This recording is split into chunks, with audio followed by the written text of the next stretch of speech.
Habacuc capítulo 2, verso 6 al verso 14, dice la palabra de Dios.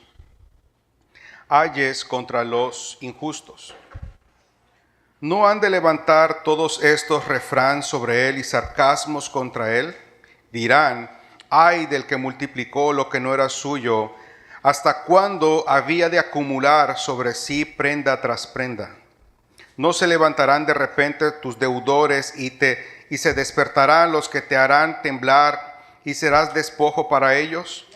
Por cuanto tú has despojado a muchas naciones, todos los otros pueblos te despojarán, a causa de la sangre de los hombres y de los robos de la tierra, de las ciudades y de todos los que habitan en ellas. Ay del que codicia injusta ganancia para su casa, para poner en alto su nido, para escaparse del poder del mal. Tomaste consejo vergonzoso para tu casa, asolaste muchos pueblos y has pecado contra tu vida, porque la piedra clamará desde el muro y la tabla del enmaderado le responderá. Ay del que edifica la ciudad con sangre y del que funda una ciudad con iniquidad. ¿No es esto de Jehová de los ejércitos? Los pueblos pues trabajarán para el fuego y las naciones se fatigarán en vano, porque la tierra será llena del conocimiento de la gloria de Jehová, como las aguas cubren la mar. Amados, antes que nada, quiero recordarles que la exposición de la palabra no es cuestión de sentarse y oír nada más. La predicación no es una forma de entretenimiento espiritual, es una forma de involucramiento con la mente y la voz de Dios. Usted no está aquí para involucrarse conmigo. Yo solo soy un instrumento para apuntarlo a la luz verdadera que es la palabra de Dios. Amén. Así que le ruego que escuchemos solemnemente lo que la palabra de Dios tiene que decir. Los versos que hemos leído y que expondremos este día forman parte de la visión de Dios para Habacuc. Como sabemos, Dios ha decidido usar a la cruel nación de los caldeos para castigar a su propio pueblo por su pecado. Sin embargo, tal y como Dios lo anticipó en el capítulo 1, verso 11, Dios había anticipado la caída y final del imperio caldeo. Eso habría sido motivo de gozo para todos aquellos que estaban sufriendo o sufrirían bajo la opresión de los injustos. Ahora frente a nosotros tenemos 5 ayes, de las cuales nosotros solo vamos a considerar esta mañana 3. Son 5 lamentos que Dios expresa por medio de Habacuc. 5 lamentos dirigidos a todos aquellos que imitan el proceder de los caldeos. 5 lamentos dirigidos a todos aquellos que rechazan lo declarado en el versículo 4. El justo por la fe vivirá, o la justicia solo por la fe. Los injustos, los necios arrogantes no podrán esconderse del tribunal de Dios. No tendrán descanso y serán destruidos. Podrían y seguramente van a prosperar, pero no van a prevalecer para siempre. Ahora, estos versos nos abren los ojos al misericordioso corazón de Dios. Dios no es un Dios que se goza en la destrucción del impío. Él mismo dice en Ezequiel capítulo 33, 11, no me complazco en la muerte del impío, sino en que el impío se aparte de su camino y viva. Volveos de vuestros malos caminos. ¿Por qué habrán de morir? Hay un lamento, hay una tristeza en el corazón de Dios por el final de los que buscan la justificación por obras, de aquellos que persiguen el proceder de los caldeos. Porque el final de quienes se niegan a confiar en ellos mismos y en sus obras, que desprecian la advertencia de Dios y que persisten en su arrogante necedad, es realmente trágico su final. La gran mayoría de la humanidad es ignorante, no por falta de conocimiento, sino porque no tiene temor del Señor en sus propios ojos. Marchan hacia este fin terrible y seguro, que es la ruina de sus almas. Por eso es que el título de mi exposición de esta mañana es El fin de los injustos, parte 1. Ahora quiero que usted observe en el versículo 6 que hay un cambio de escenario. Dice, pero todas las naciones conquistadas se burlarán del que conquistó. Esta palabra, pero, es muy importante.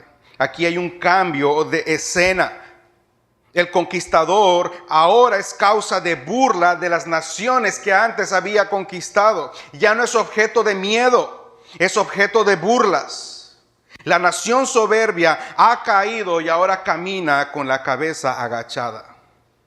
Ahora, por favor, evitemos creer que lo que está diciendo es que cuando veamos la caída del injusto, cuando veamos la ruina del impío, sintamos alegría o que nos burlemos. No es eso lo que está queriendo decir. El verso solo expresa lo que comúnmente ocurre cuando todos los tiranos caen. Son objeto de todo tipo de burla y gozo por los que habían sido oprimidos.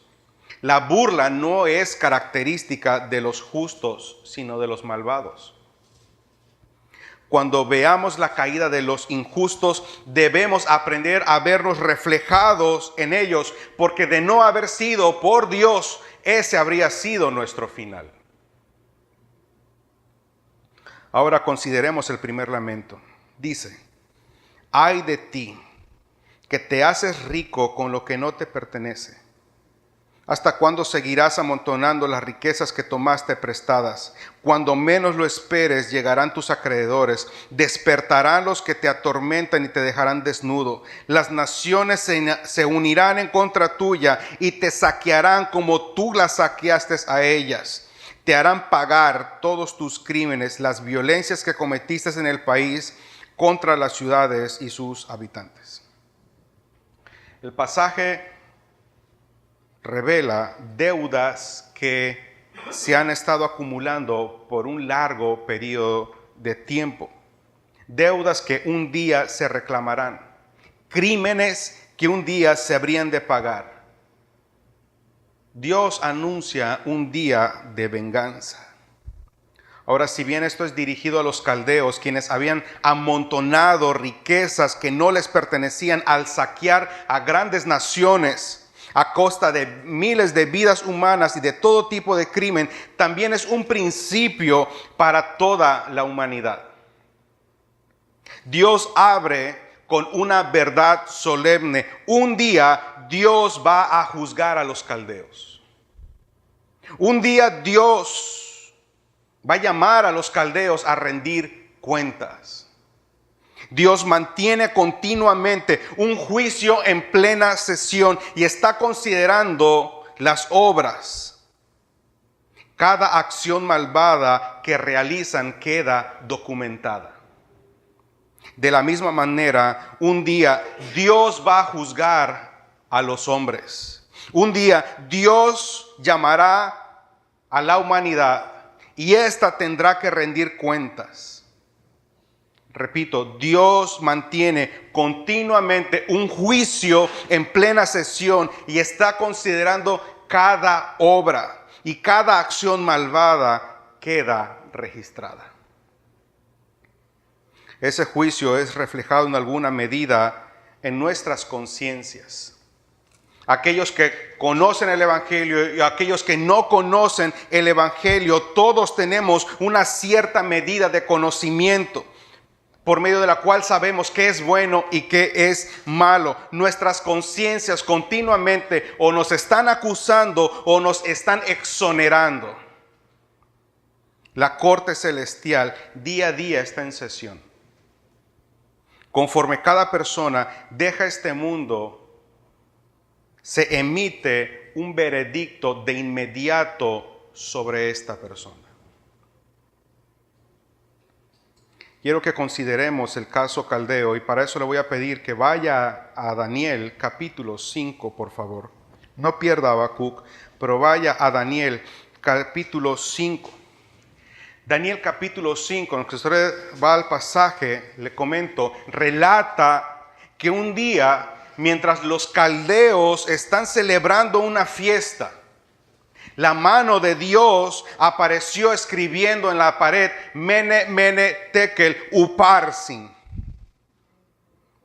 Y dice el versículo, del versículo 6 al verso 8, entonces el rey palideció y sus pensamientos lo turbaron. Y se debilitaron sus lomos y sus rodillas daban una contra la otra. El rey gritó en alta voz que hiciesen venir magos y adivinos y caldeos, y dijo el rey a los sabios de Babilonia, cualquiera que lea esta escritura y me muestre su interpretación, será vestido de púrpura y un collar de oro llevará en su cuello, y será el tercer señor en el reino. Entonces fueron introducidos todos los sabios del rey, pero no pudieron leer la escritura ni mostrar al rey su interpretación. Entonces el rey Belsasar se turbó sobremanera y palideció, y sus príncipes estaban perplejos. La fiesta había terminado. Dios había determinado que era hora de ajustar cuentas. El profeta Daniel es llevado ante el rey para darle interpretación. Y el rey le dice a Daniel en el versículo 16, si puedes leer la escritura, dame su interpretación, serás vestido de púrpura y un collar de oro llevarás en tu cuello y serás el tercer señor en el reino. Y Daniel le responde, tus dones sean para ti y da tus recompensas a otros. Leeré la escritura al rey y le daré la interpretación, la cual es, el Altísimo Dios, oh rey, dio a Nabucodonosor, tu padre, el reino y la grandeza, la gloria y la majestad. Recuerde que Dios había levantado el pueblo caldeo. Y por la grandeza que Dios le dio, todos los pueblos, naciones y lenguas temblaban y temían delante de él. A quien quería mataba y a quien quería daba vida. Engrandecía a quien quería y a quien quería humillaba. Mas cuando su corazón se ensoberbeció y su espíritu se endureció en su orgullo, fue depuesto del trono de su reino y despojado de su gloria, y fue echado de entre los hijos de los hombres, y su mente se hizo semejante al de las bestias, y con los asnos monteses fue su morada. Le hicieron comer hierba como a buey, y su cuerpo fue mojado con el rocío del cielo, hasta que reconoció que el Altísimo Dios tiene dominio sobre el reino de los hombres y que pone él a quien le place. Y escuche, y tú, su hijo Belsasar, sabiendo todo esto, no has humillado tu corazón, sino que contra el Señor del cielo te has ensoberbecido, e hiciste extraer delante de ti los vasos de su casa, y tú y tus grandes y tus mujeres y concubinas bebieron vino. Además de esto, diste alabanza a dioses de plata, oro, bronce, hierro, de madera, de piedra, que ni ven, ni oyen, ni saben, y al Dios en cuya mano está tu vida, nunca lo honraste. Esta es la interpretación del asunto, dice Daniel. Mene, contó Dios tu reino y le ha puesto fin. Tekel, pesado ha sido en balanza y ha sido hallado falto. Pérez, tu reino ha sido roto y dado a los medos y a los persas. Y note el verso 30.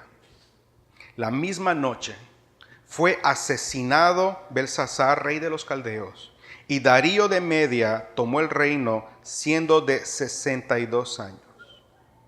La misma noche. Esa misma noche Dios había llamado a ajustar cuentas y la palabra de Dios se cumplió tal y como se lo había dicho en voz de Daniel. La palabra de Dios es confiable y verdadera porque Dios es fiel. Y tenemos que considerar que Dios es fiel no solo con lo que promete para bendición, sino también como juicio. Imperios colosales se marchita cuando son sentenciados por el Rey de Reyes. El juez omnipotente no ha cesado de mantener su gobierno soberano sobre los reyes, sobre los humanos, sobre sus historias. Y mucho tiempo Dios ha sido paciente y misericordioso. Y mientras Dios es paciente y misericordioso, Dios le dice al pecador en Romanos capítulo 2, verso 5, mas por causa de tu terquedad y de tu corazón no arrepentido, estás acumulando castigo contra ti para el día de la ira, cuando Dios revelará su justo juicio. Lo que Dios está diciendo es, vendrá un día en que de manera clara, pública y final, Dios va a juzgar a todos los hombres y todos habremos de dar cuentas delante de Él. No hay plazo que no se venza, no hay deuda que no vaya a ser cobrada. Ustedes y yo y millones de seres humanos seremos reunidos delante del trono del Hijo de Dios. Entonces, cuando todos estén reunidos, la denuncia va a ser leída, los libros van a ser abiertos y cada cosa registrada, cada cosa acumulada será leída delante del tribunal del cielo. Cada pecador oirá la historia de su vida. Y todos escucharemos la historia de su vida para su vergüenza eterna. Por una parte, los justos no necesitarán un escondite y los injustos no van a poder encontrar uno. No habrá ninguna parcialidad. Allí no habrá audiencia privada. Nadie podrá escapar de la sentencia por sus crímenes. Todos los hombres estarán delante del gran tribunal. Allí será proporcionada la evidencia en contra de ellos y una justa sentencia será dicha por los labios del único juez justo. Y eso tiene que ser así, amados. Dios debe juzgar al mundo porque Él es el soberano. Su paciencia ha sido muy larga, su misericordia muy amplia, pero tiene que haber un día en que la justicia afirme su soberanía.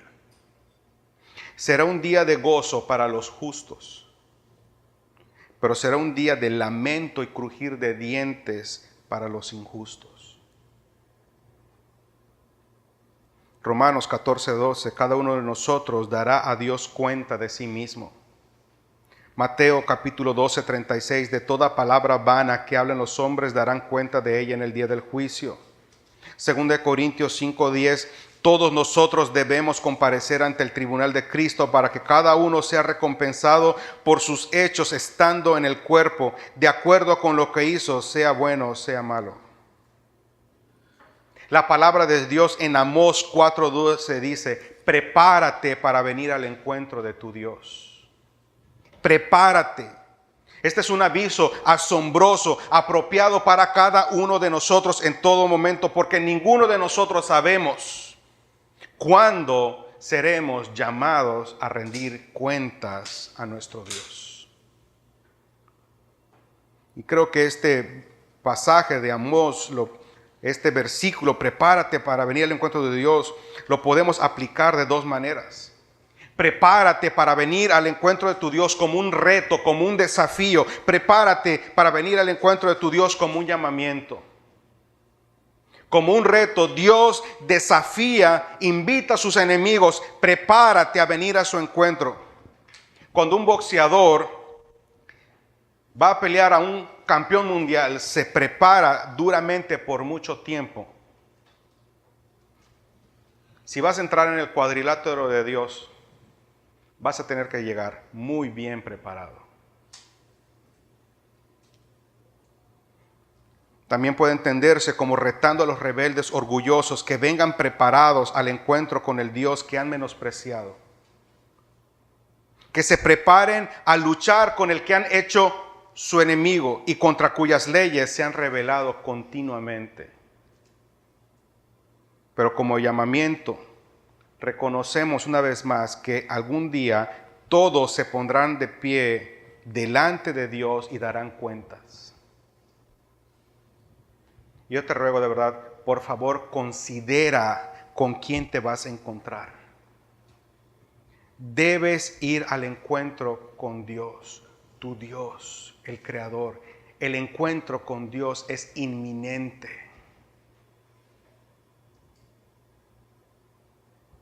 Eso quiere decir que vamos a ir al encuentro con la justicia que has ofendido.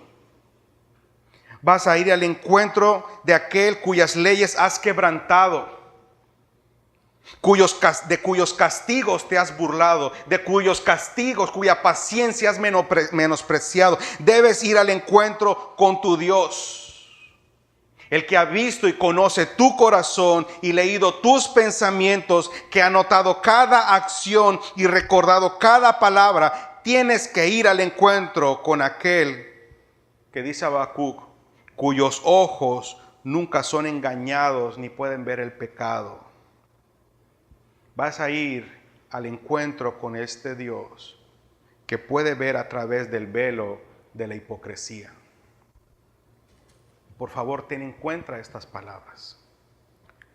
Observemos el segundo lamento. Ay de ti, que has llenado tu casa con el producto de tus robos para ponerte a salvo de todo peligro. De ese modo has cubierto tu casa de vergüenza y has causado tu propia destrucción al destruir a numerosas naciones. Aún las piedras de los muros y la madera de las vigas de tu casa gritarán en contra tuya. Los caldeos han saqueado a las naciones y no han tenido en cuenta a Dios. Han divinizado su poder, pero el tiempo de entregar cuentas ha llegado. Ellos pensaron que serían eternos en el poder y han acumulado poder y riqueza para afirmar su grandeza, pero su propia ruina será su propia riqueza, su propia ambición. Las naciones que una vez fueron saqueadas por los caldeos, ahora vienen para ajustar cuentas y recuperar lo que les pertenece. Tenemos ante nosotros entonces a todo aquel que es movido por la codicia, ese afán desordenado de adquirir riquezas y bienes para atesorarlos. El hombre o la mujer que han caído presa de lo que Juan llama los deseos de la carne, la concupiscencia de los ojos y la vanagloria de la vida. El hombre codicioso no piensa en nada más que en acumular, pero termina perdiendo su propia alma. Trata de protegerse a sí mismo, de ponerse a salvo, adquiriendo las riquezas de este mundo, pero menospreciando las riquezas eternas. Lo que no sabe es que está atentando en contra de su propia vida. Y hay otros, o diría muchos, que lo saben. Pero es tanto su amor por este mundo que prefieren correr el riesgo. Es un necio quien pretende que las cosas de este mundo pueden satisfacer la felicidad y la necesidad de seguridad que solamente Dios puede dar. Vaya a Lucas capítulo 12 del verso 13 al 21. Vamos a considerar el caso del rico insensato. Lucas capítulo 12 versos 13 al 21. Dice, mientras usted llega, la palabra del Señor. También les refirió una parábola diciendo: la heredad de un hombre rico había producido mucho. Y él pensaba dentro de sí: ¿qué haré? Porque no tengo dónde guardar mis frutos. Y dijo: esto haré. Derribaré mis graneros y los edificaré más grande. Y ahí guardaré todos mis frutos y mis bienes, y diré a mi alma: alma, muchos bienes tienes guardados para muchos años. Repósate, come, bebe y disfruta. Pero Dios le dijo: necio, esta noche vienen a pedirte tu alma, y lo que has provisto, ¿de quién será? Así es el que hace para sí mismo tesoro y no es rico para con Dios. Reconsidere, la propiedad de un hombre rico había producido mucho. Amén.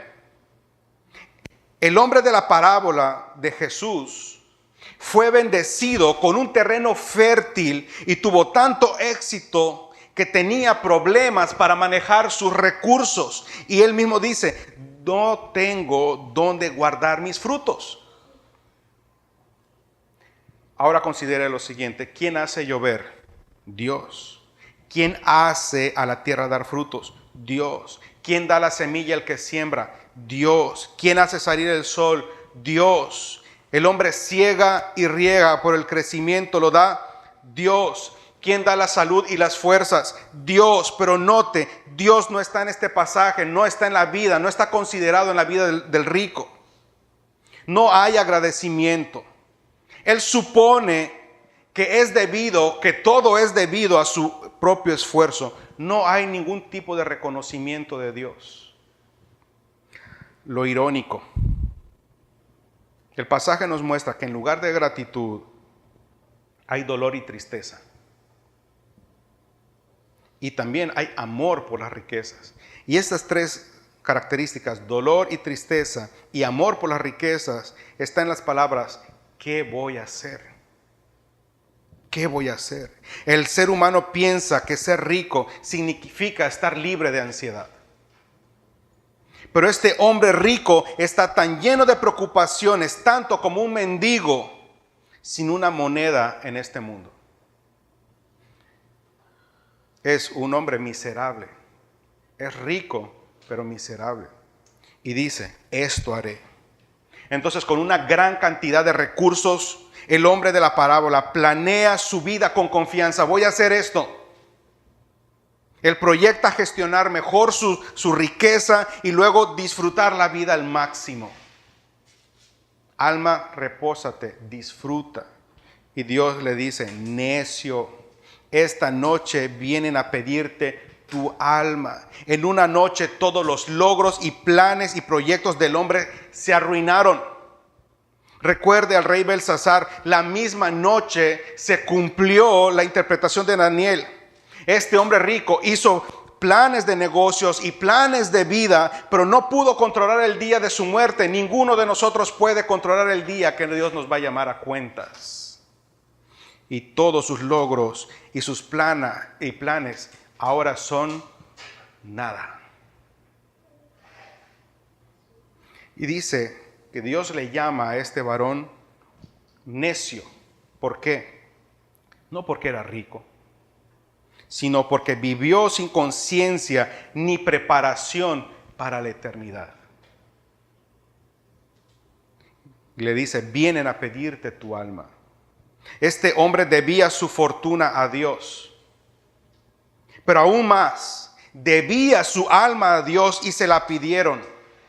Ahora es llamado a cuentas. Seguramente el mundo le hizo un hermoso funeral. Seguramente para el mundo este hombre fue un hombre exitoso, pero Dios dice, es un hombre necio. La eternidad aprobó al hombre rico como necio y su historia demuestra que poner las esperanzas en las cosas de la tierra, en los tesoros de la tierra, no solo es pecado, es estúpido. El hombre rico de la parábola pensaba que todo era para él y de él. Él dijo, mi propiedad, mi cosecha, mis graneros, mis bienes, mis frutos, mi alma. Todo fue sobre él y no había nada acerca de Dios.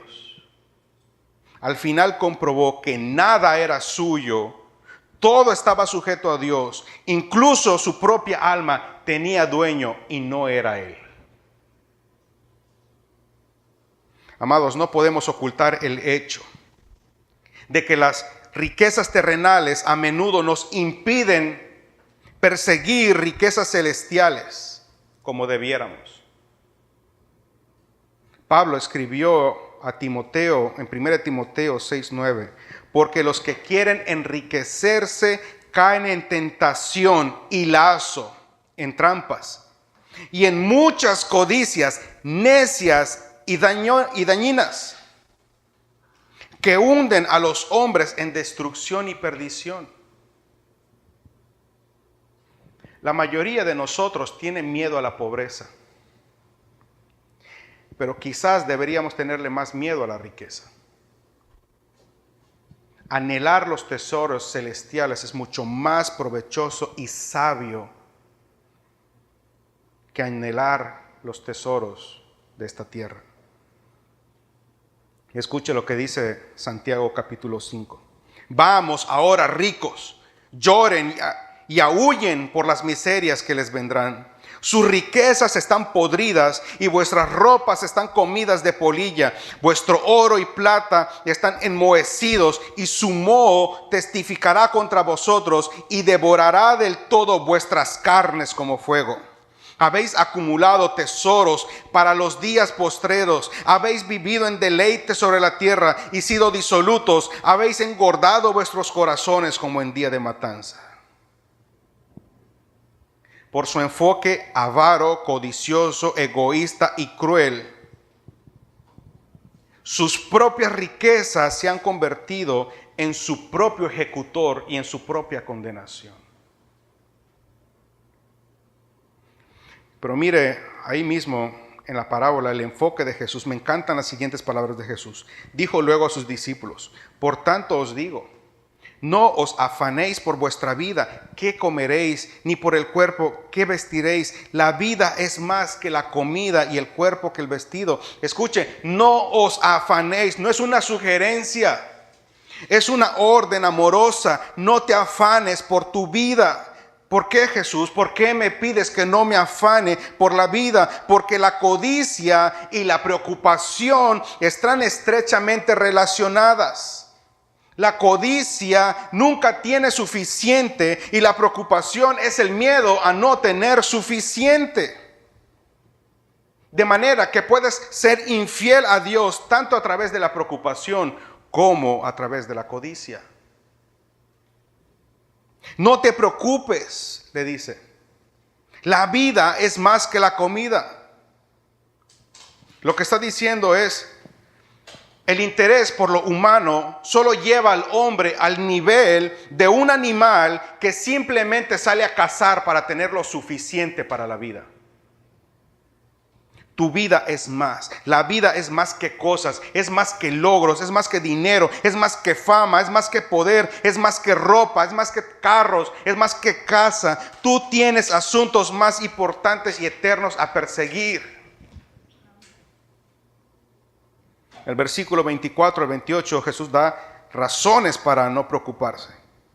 Le dice: considera a los cuervos, no siembran, ni ciegan, ni tienen despensa, ni tienen granero, no van al súper, y Dios los alimenta.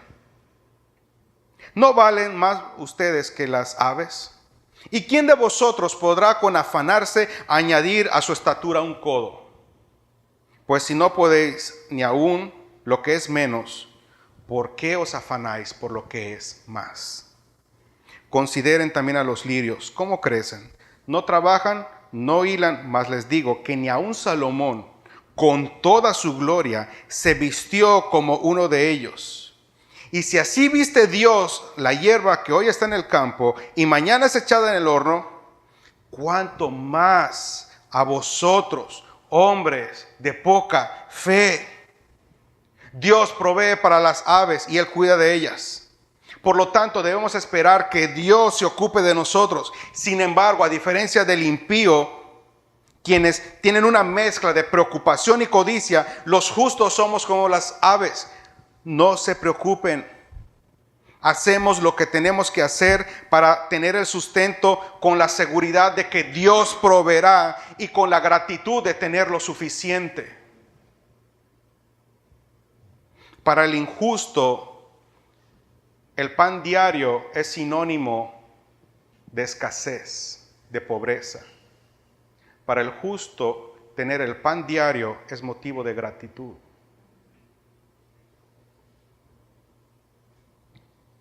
Dios provee también para la hierba. Si Dios provee para la belleza de la hierba, se va a encargar de nosotros. Estamos seguros porque Él es la fuente y cuidado de toda bendición. En Él estamos seguros porque Él es nuestro Padre Celestial. Y observa el versículo 29 y 31. Muestra la intención de Dios. ¿Por qué Jesús hace esto? La intención de Dios es que tu atención, hermano, y mi atención estén en su reino y su tesoro, no en el reino ni tesoro de este mundo. Vosotros pues, no os preocupéis por lo que vas a comer, ni qué vas a beber, ni estés con ansiosa inquietud, porque todas estas cosas buscan las gentes del mundo, pero vuestro Padre sabe que tenéis necesidad de estas cosas. Buscad primeramente el reino de Dios y su justicia, y todas estas cosas os serán añadidas. Amén.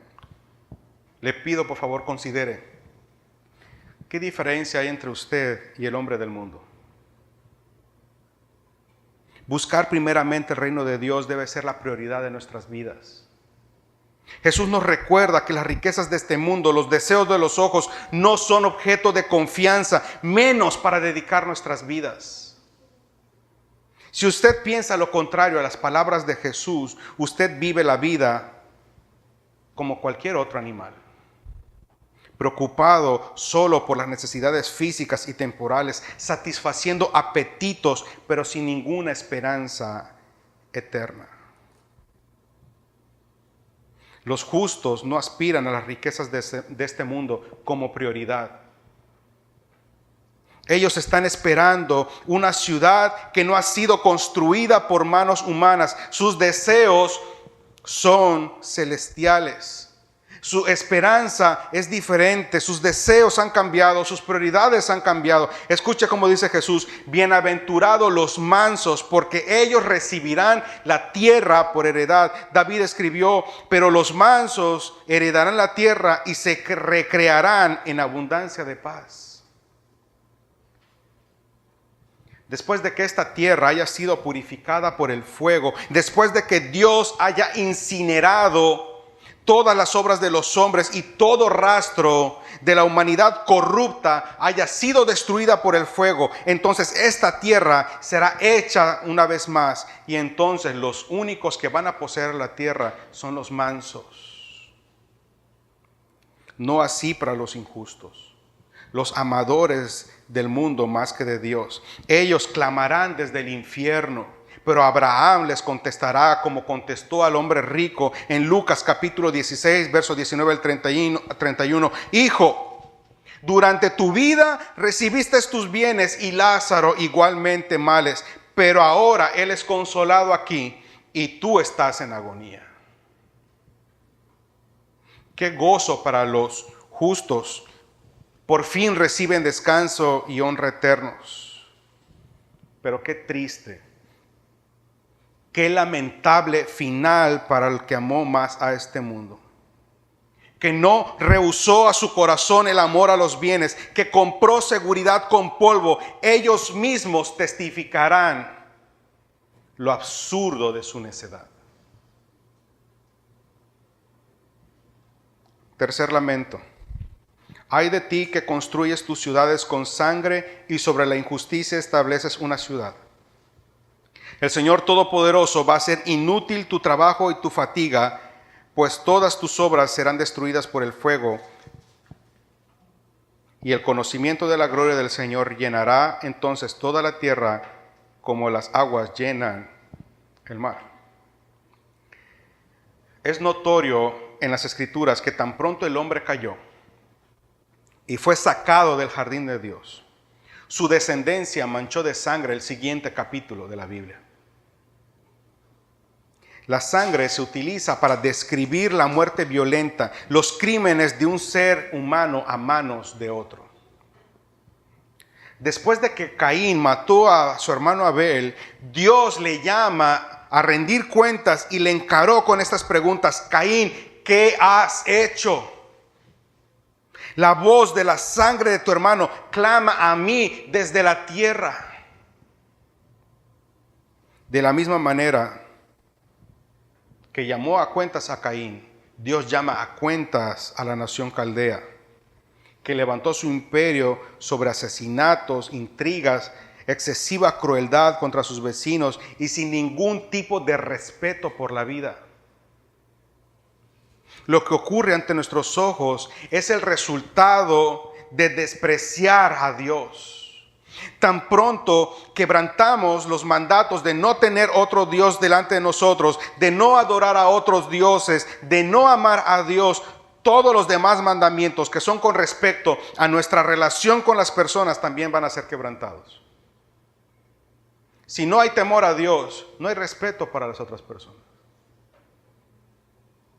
Actualmente en los Estados Unidos y también en México, se matan a millones de bebés cada año. Millones de bebés cada año. Las economías y el poderío de las grandes potencias son solventadas por el derramamiento de miles de millones de litros de sangre. Lo que nos revela que no hay aprecio, no hay respeto por la vida del ser humano. Todo esto parece indicarnos que estamos en tiempos en donde se ha perdido total temor a Dios. Cada quien hace lo que le parece. Millones de hermanos nuestros a lo largo de la historia han sido obligados a derramar su sangre por causa de su fe en Cristo Jesús. Todos los días la tierra gime por toda la sangre inocente que es obligada a beber. Pero hay dos tipos de asesinatos. Los que matan físicamente y los que matan con la mente y el corazón. Ambos tienen un común denominador. Ambos aborrecen a Dios. Ambos aborrecen a los demás. Este es un lamento por los asesinos. Y no piense que es solo físico, sino también asesinos de mente y corazón. Y es posible que hoy aquí haya más de un asesino.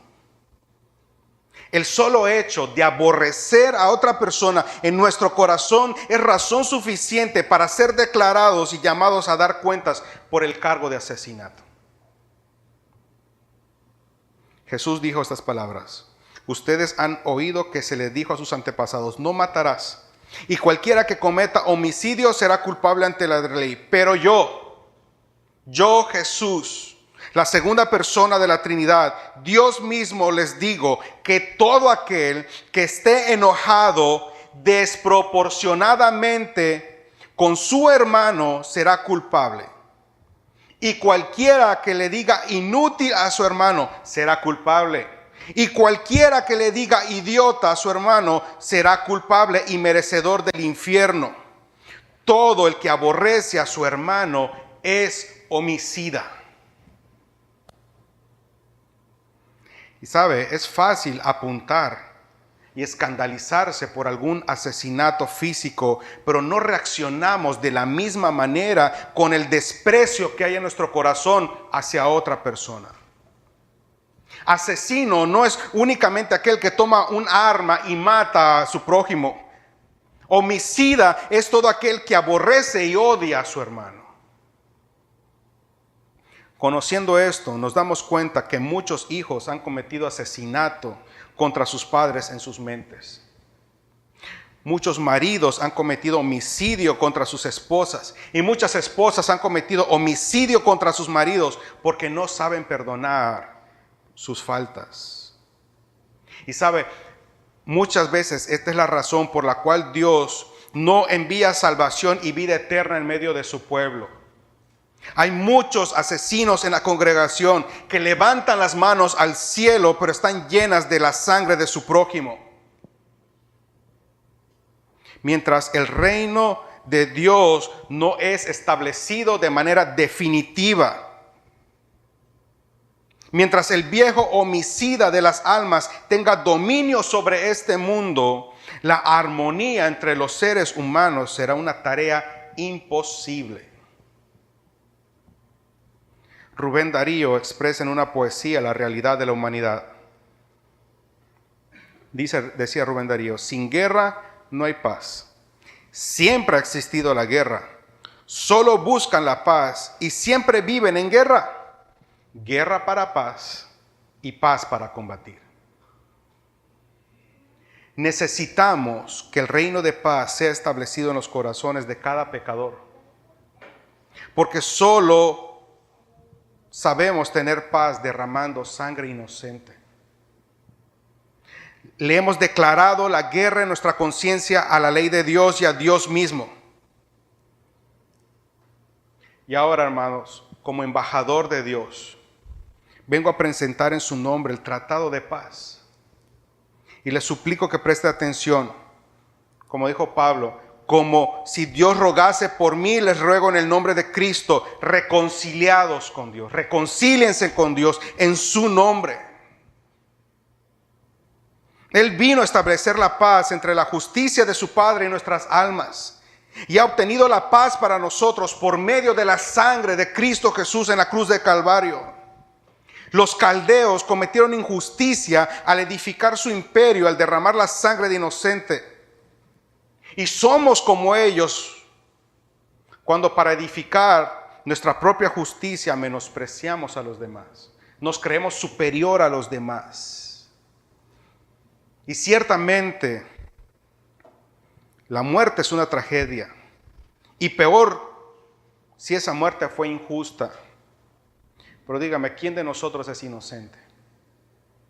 Ninguno.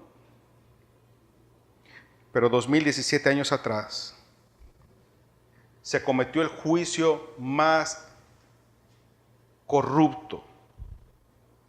Se decretó la sentencia más injusta. Se derramó la sangre de un ser absolutamente inocente. El imperio de paz era establecido en base al derramamiento de la sangre del inocente Hijo de Dios.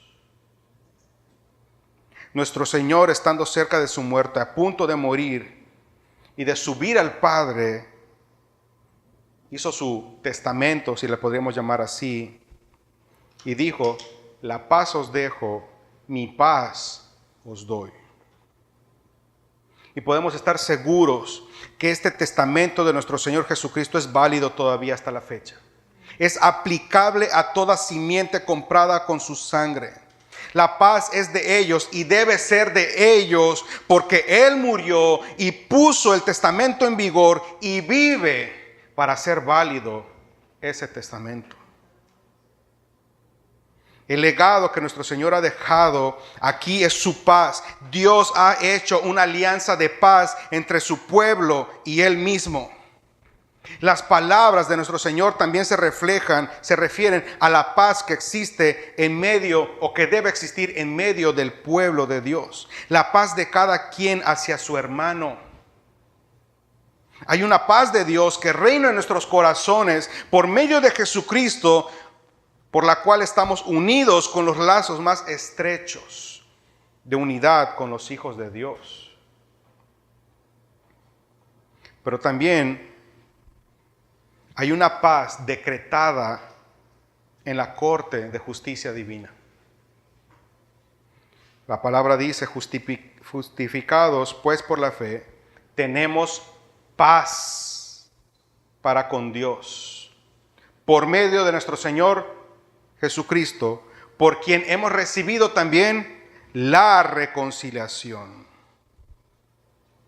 Por eso, una vez más les digo, mientras el reino de Dios no es establecido en nuestras vidas, mientras el viejo homicida de las almas tenga dominio sobre nuestras vidas, la armonía será prácticamente imposible. Pero aquí hay algo hermoso. Aquí está insertado el Evangelio en Habacuc. El Señor inserta, y voy a terminar con esta parte, porque el Señor inserta una promesa después. La gloria del Señor llenará entonces toda la tierra como las aguas llenan el mar. Cuando leemos, la tierra estará llena del conocimiento de la gloria del Señor, como las aguas cubren el mar, llena de esperanza. Porque no es otra cosa que la promesa del Mesías. Y como los antiguos, también nosotros nos llenamos de esperanza y expectativa porque eso acontezca. Pero déjeme decirle, Jesús vino y Juan dijo, y vimos su gloria. Parecía que quedaba ahí la profecía, pero eso no se quedó ahí. Nuestro Señor la extendió más allá, porque Jesús dijo que llenemos la tierra del conocimiento de la gloria de Dios, pero con la ayuda del Espíritu Santo. Y dijo, y me seréis testigos en Jerusalén, en Judea, en Samaria y hasta lo último de la tierra. La agenda y la herramienta para que sea establecida la paz no es el legalismo, no es el moralismo, es la proclamación del Evangelio de Cristo. Lo que hacemos hoy aquí, lo que hacemos en las casas, es lo que desde que los apóstoles fueron investidos por el poder del Espíritu Santo, que la iglesia ha estado haciendo.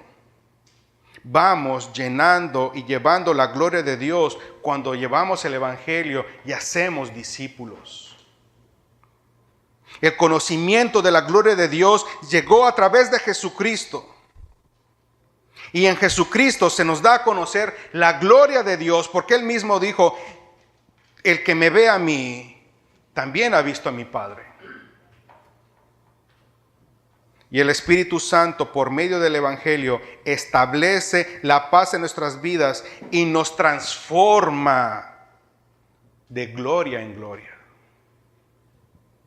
Por lo tanto, se dice 2 Corintios 3:18, todos nosotros que miramos la gloria del Señor a cara descubierta, como en un espejo, somos transformados de gloria en la misma imagen como el Señor, como por el Espíritu del Señor, Mediante la presencia del Espíritu Santo en nuestras vidas, vamos siendo transformados, cambiados, regenerados, embellecidos, hermoseados, perfeccionados, para que su gloria se muestre. Y así el mundo crea que Jesús es el Señor y el reino de paz se va extendiendo. Los discípulos se van transformando por la acción del Espíritu Santo y el reino de paz se extiende. Cuando estamos haciendo discípulos, podemos realmente decir gloria a Dios. Por ejemplo, cuando un discípulo antes mentía, pero ahora ya no miente, podemos decir gloria a Dios. Un discípulo no respetaba a sus padres, ahora lo hace, gloria a Dios. Un discípulo se enojaba con frecuencia, ya no lo hace, gloria a Dios. Un discípulo le robaba a Dios y le robaba a los hombres, ya no lo hace, gloria a Dios. Un discípulo trataba mal a su esposa o un esposo a su esposa, ya no lo hace, gloria a Dios. Un discípulo era impuntual, ya no lo es, gloria a Dios. Un discípulo antes no oraba, no leía la palabra de Dios, ahora lo hace, gloria a Dios. Por esa gloria, amados, es una pequeña muestra de la gloria de Dios en su regreso. Hechos 1, 10 y 11. Y estando ellos con los ojos abiertos, puestos en el cielo, en tanto que Él se iba, es decir, Jesús, he aquí se pusieron junto a ellos 2 varones con vestiduras blancas, los cuales también les dijeron, varones Galileos, ¿por qué estáis mirando al cielo? Este mismo Jesús que ha sido tomado de vosotros al cielo, así vendrá como le habéis visto ir al cielo. Qué hermosa experiencia fue para los apóstoles. Vieron cómo el Señor ascendía y luego reciben la promesa de que así como Él fue tomado, así sería con nosotros. Toda gloria de Dios será manifestada. Toda la gloria de Dios será manifestada. Ese día de juicio y cuando el Señor venga, toda su gloria será manifestada. Cuando Jesús vuelva, los cielos serán conmovidos, dice la palabra de Dios, y la final trompeta anunciará la venida de nuestro Señor. Y entonces, finalmente veremos que toda la tierra ha sido llena de la gloria de Dios.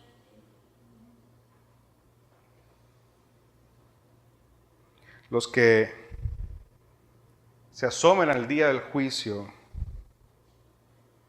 unos, repito, con gozo le recibirán, pero serán millones de almas las que llorarán, las que clamarán, pero será demasiado tarde. Quienes nunca han tenido paz con Dios, quienes no tengan paz con Dios, de ellos solo puedo decir lo que dice Habacuc: ay de ustedes, ay de ustedes. Será terrible ese día.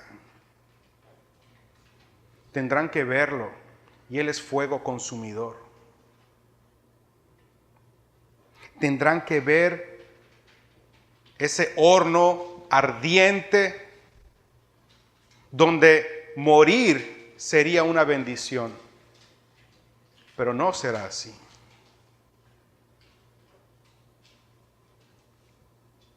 Cristo viene y no habrá ninguno de nosotros que esté ausente en este día que Cristo aparezca.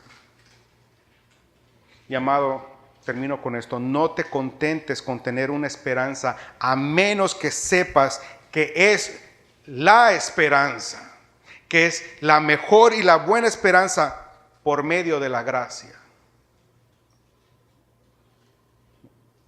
Has nacido de nuevo, has pasado de muerte a vida, eres una nueva criatura en Cristo Jesús. Has llegado a la conclusión de que es tonto y torpe poner tu confianza en las cosas de este mundo y en lo humano. Has sido conducido a ver que ninguna buena obra tuya puede hacerte digno de reinar con Cristo. Has sido conducido a desechar tu propia justicia como trapos de inmundicia. Has llegado a la conclusión y a la fe que tú vas a poner toda esperanza en Cristo, en el Padre amoroso, y Él ha de sustentar tu vida. Y tú no te vas a afanar más por las cosas de este mundo. Recuerden que la salvación es por Cristo. Y este es el mensaje de Cristo: todo aquel que invocare el nombre del Señor será salvo. Amén. Quien no se lamente de su pecado de este lado de la eternidad, lo va a lamentar por toda la eternidad. Consideremos las palabras de nuestro Señor. Amén. Padre,